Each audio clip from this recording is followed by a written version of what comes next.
সকলো সদস্যক আমি 10,000 টকাকৈ দিম। আকৌ মুখ্যমন্ত্ৰীৰ নতুন ঘোষণা। আত্মসহায়ক গোটৰ মহিলাসকলৰ একাউণ্টত সোমাব 10,000কৈ টকা। ঘৰত ৰেচন কাৰ্ড থাকিলে লাভ কৰিব প্ৰতিমাহে 1250 টকা। আধাৰ কাৰ্ড থাকিলে লাভ কৰিব 12,000কৈ টকা। হয় বন্ধু বান্ধৱীসকল, যিসকলৰ ৰেচন কাৰ্ড আছে লগতে যিসকলৰ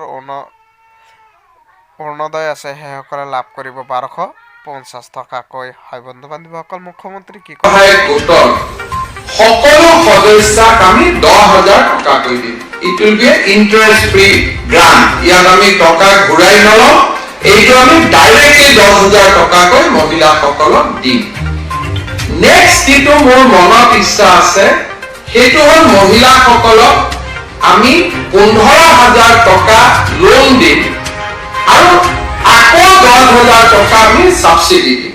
আমাৰ মহিলাসকলে সৰু সুৰা উদ্যোগ কৰাৰ এটা বহুত ডাঙৰ সুবিধা লাভ কৰিব।